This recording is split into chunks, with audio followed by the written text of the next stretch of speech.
सक्षम और प्रीति की लव मैरिज होती है। वो दोनों भी एक दूसरे से बहुत प्यार करते और घर वालों की रजामंदी से उन दोनों की शादी भी हो जाती है। लेकिन शादी के बाद प्रीति और सक्षम दोनों मियाँ बीवी का रिश्ता कई उतार चढ़ावों से गुजरता है। अब क्या इस रिश्ते की डोर यूं ही बंधी रहेगी या टूट जाएगी? आइए देखते हैं। हाँ यार मेहिका, सक्षम से शादी करना was my dream and finally हम दोनों की शादी हो गई।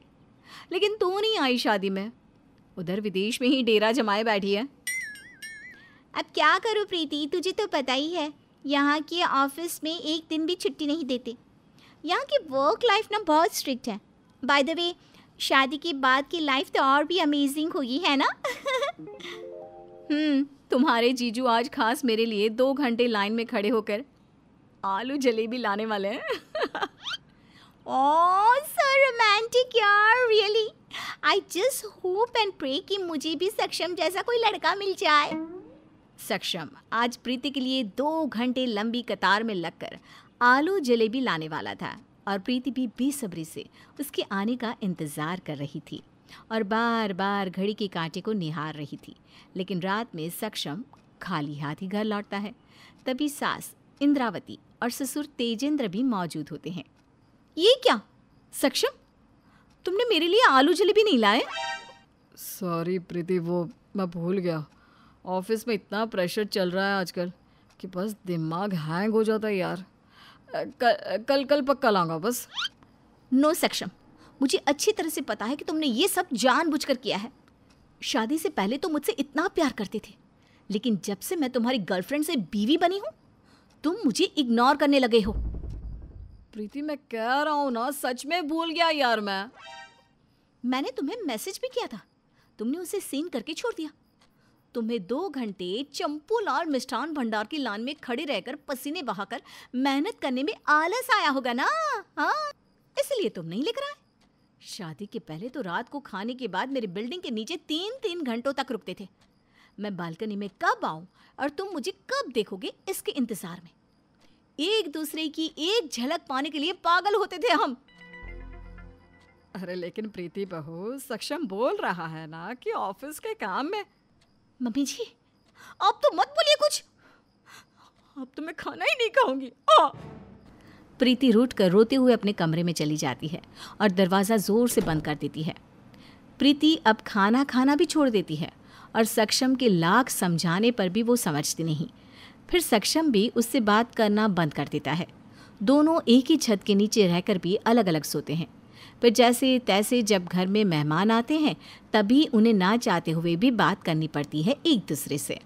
फिर एक दिन अपने दोस्त की शादी में जाने के लिए सक्षम कुछ लहंगे और कुर्ते लाता है। तभी सक्षम, ये सब क्या है? ये डिजाइन्स, ये कलर्स, ना ही तुमने अपने लिए अच्छे कुर्ते लाए हैं और ना ही मेरे लिए। थोड़े महंगे तो ले आते, ऐसे सस्ते वाले उठाकर लाओगी तो ऐसे ही मिलेंगे ना। तुम्हारी जेब भी खाली और दिमाग भी। प्रीति, तुम अपने आप को समझती क्या हो? हर बात में कुछ ना कुछ प्रॉब्लम, हर बात में कुछ ना कुछ प्रॉब्लम। अरे बीवी हो या दुश्मन, शादी के पहले तो तुम्हारी और मेरी पसंद सेम थी। अब क्या तुम सारी चीजों को फाइनेंशियल नजरिए से ही देखने लगी हो? Very bad. मुझे तो तुमसे बात ही नहीं करनी। वैसे भी हमारे बिजनेस ट्रिप जा रही है 1 हफ्ते के लिए, वो भी हिमाचल प्रदेश।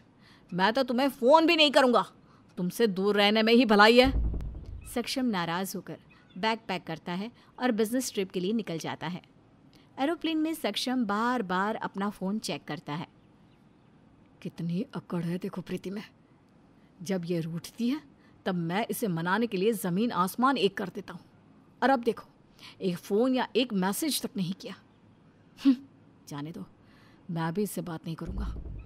दोनों मियाँ बीवी में दूरियाँ इतनी बढ़ जाती है कि दोनों का रिश्ता टूटने की कगार पर आ जाता है।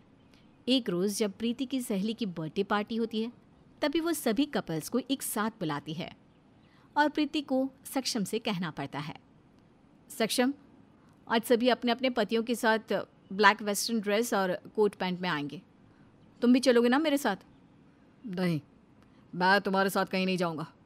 वैसे तो तुम सारा वक्त मेरे साथ लड़ती झगड़ती रहती हो, और अब अपनी सहेलियों के सामने दिखावा करने के लिए मुझे शोपीस की तरह ले जाना चाहती हो।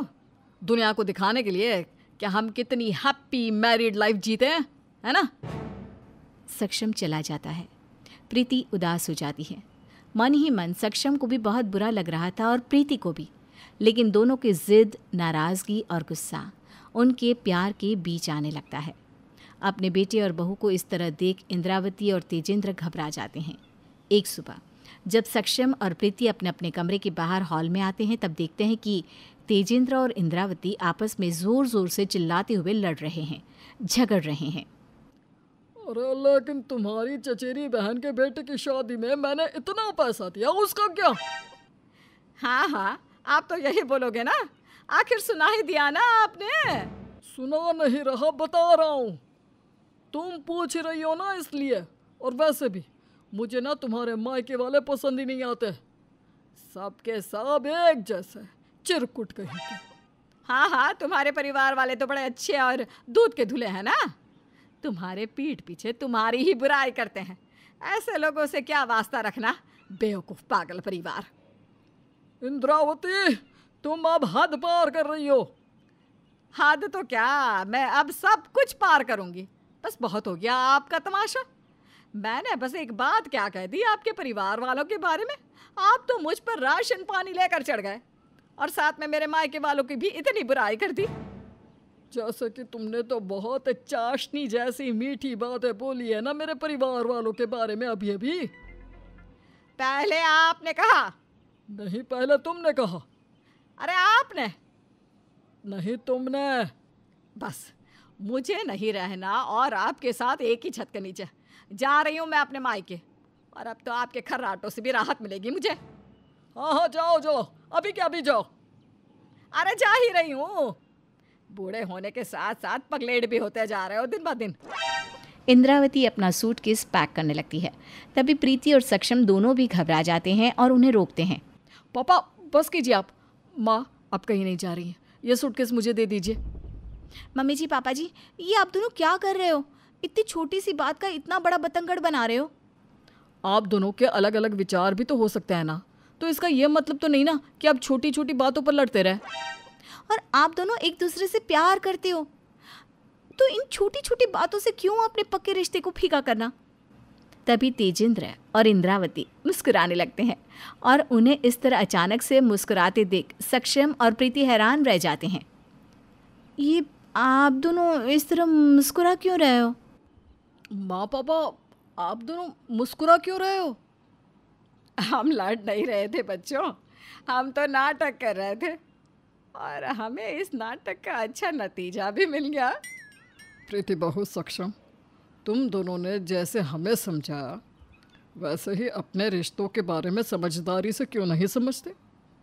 बेटा, एक शादी को चलाने के लिए दोनों तरफ का तराजू समान होना चाहिए। वो अंग्रेज़ी में कहते हैं ना, थोड़ा सा कॉम्प्रोमाइज़ करना ही पड़ता है, वरना ये ज़िंदगी नहीं करती। तुम दोनों तो हमसे भी ज़्यादा प्यार करते हो एक दूसरे से, तो फिर क्यों छोटी छोटी बातों पे लड़ते झगड़ते रहते हो? सक्षम, कभी तू प्रीति को समझ लिया कर, गुस्से को ठंडा रखा कर। प्रीति बहू, कभी कभी तुम सक्षम को समझा करो और अपनी ज़िद और नाराज़गी को साइड में रख दो। समझदारी और स्नेह से रिश्ते को बांधना सीखो। इंद्रावती और तेजेंद्र की बातों को सुनकर सक्षम और प्रीति की आंखें खुल जाती है और उन दोनों को एहसास हो जाता है कि वो कितनी गलत राह पर चल रहे थे। उनकी ज़िद, उनका गुस्सा, उनकी नाराज़गी कैसे उनके रिश्ते को तोड़ रही थी। दोनों मियाँ बीवी एक दूसरे की आंखों में देखते हैं और रोने लगते हैं। I am sorry Preeti. I am also sorry सक्षम। सक्षम और प्रीति दोनों भी एक दूसरे को कस के गले लगाते हैं और उन दोनों के बीच की सारी दूरियां मिट जाती है और दोनों मियाँ बीवी अपने रिश्ते को समझदारी से और प्यार से आगे बढ़ाते हैं।